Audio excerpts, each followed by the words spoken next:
Hey everybody, welcome to another U.S. History screencast. Got some document analysis today, and we're going to look at something that I call explicit versus inferences that some of you may do, but it's going to give us a little more of a systematic breakdown of how to look at documents, and I think it works better with images, but you can use it with any document. So let's jump right into it.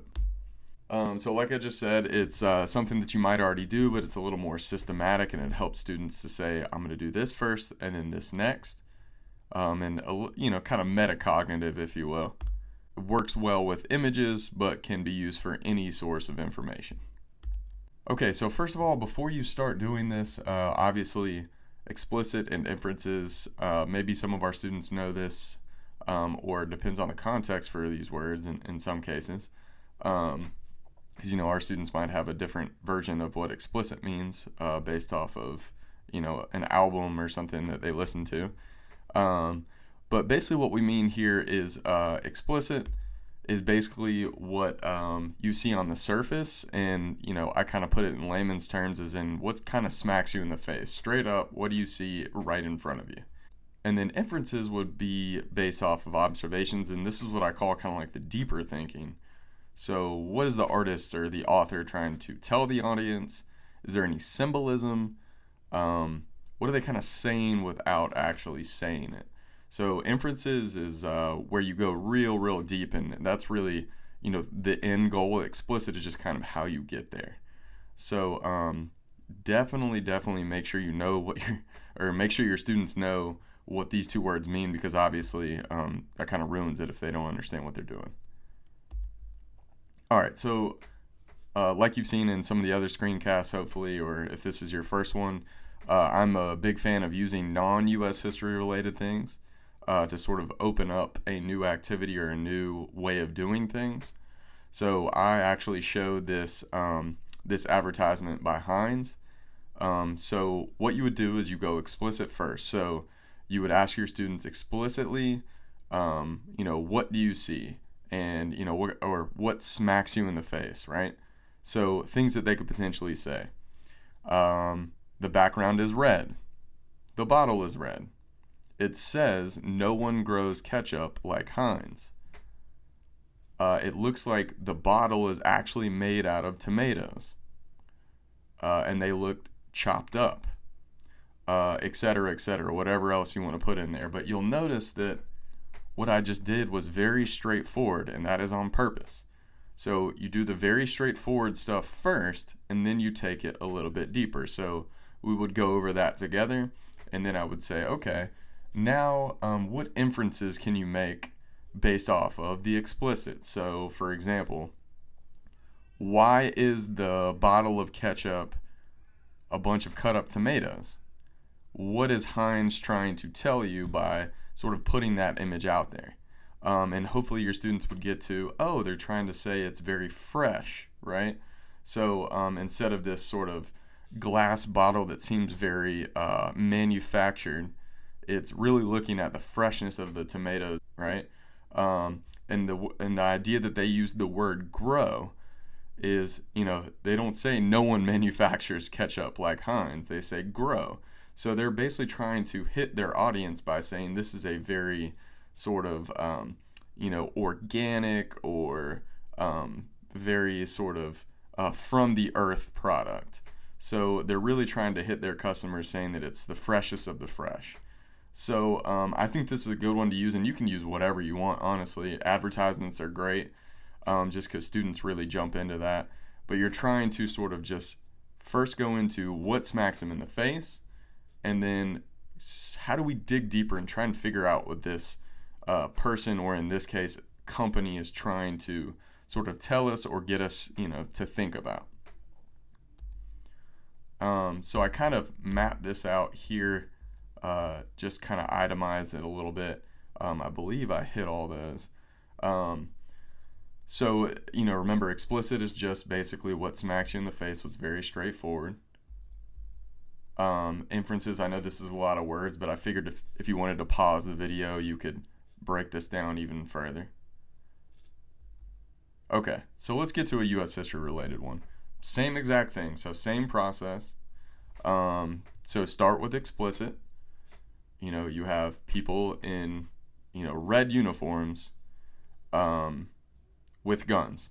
You have people on the other side. I don't see any weapons there. It looks like they're in a city. There's a moon up there. One of the guys in the red uniform has their sword up. There's a little dog. They're always going to bring up the little dog, and we'll talk about the little dog in the inference section. Don't forget, I know it's real small at the top, but it says the bloody massacre up there.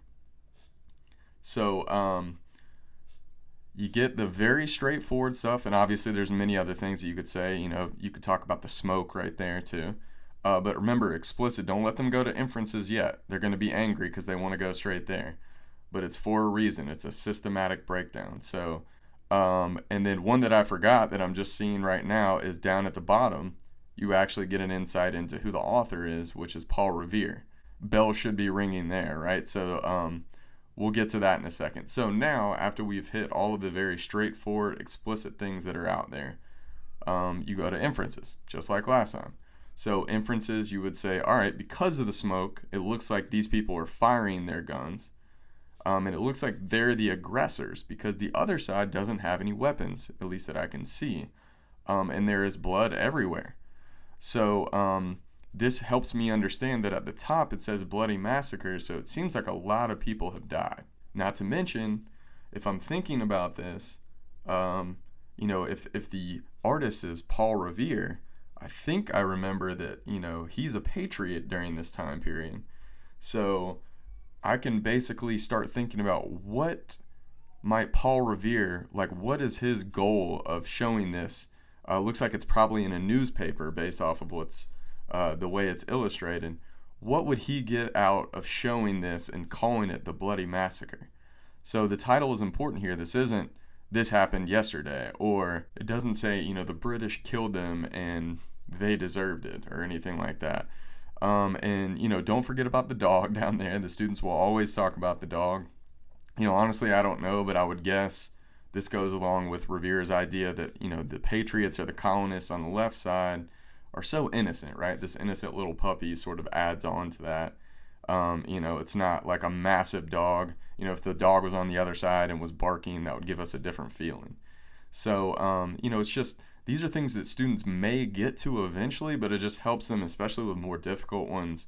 Okay, I'm going to systematically break down explicit, what smacks me in the face, and then I'm going to take it deeper with the inferences.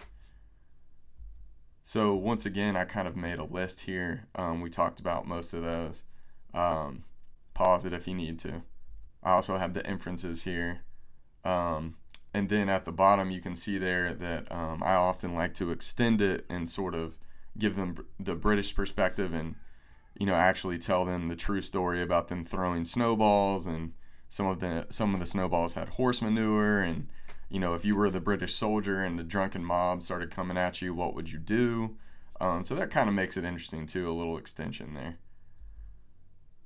So here's another one that you could use. So just very quickly, explicit, he's got a crown, he's got a robe, it says born to command, King Andrew I.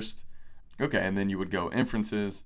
Could that be referencing the Bake veto in his hand? Does the creator of this, is it negative or positive? And, you would argue negative because they're essentially saying a president is not supposed to be a king, yet Andrew Jackson is here, vetoing the bank, taking money out of the state banks, trying to push Native Americans out of their land. So all of these things that you could contextualize and expand. Just so I'm not wasting your time, this is just something else that you could use. This is an extension that students really like because it gets them out of their seats. They always love that. So essentially it's a post-it activity of what I just said, but it gets them out of their seats and moving from one to the other. So what they're going to do is they're going to get 8 post-it notes, and they're going to have images. And basically what's going to happen is they're going to put their name on the sticky side. So always repeat that, name on the sticky side. So basically they'll have 2 minutes at each picture, and then they'll put a post-it note with their explicit on one side, inferences on the other. If you're looking for a way to differentiate, usually there's an image in the group of 4, you think is a little more difficult. So, and one that's maybe a little easier, so you could actually group people and actually put the struggling group at the easier one, and it sort of builds them up. And not to mention, there's actually post-it notes that might help them there. So let's say, for example, you're in the Gilded Age time period and you use these four.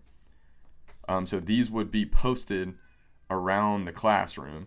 I actually usually make 2 copies of each, so I don't know how big your classes are, but if you have 30 plus, you may not want to have 10 people around one. If you make 2 copies of each, it's more like 4 or 5 at each. And then right underneath the picture would be this right here, and this is essentially where they would put their post-it notes. So as you can see, you would have 1 minute, write whatever you can about explicit, put your post-it note right there, and then 1 minute, put your post-it note in the inferences. And then the great thing is, because their name is on the back, if you wanted to see who was struggling or see who seems to be doing really well and maybe to move on to something else, you can see that because their names are on the back.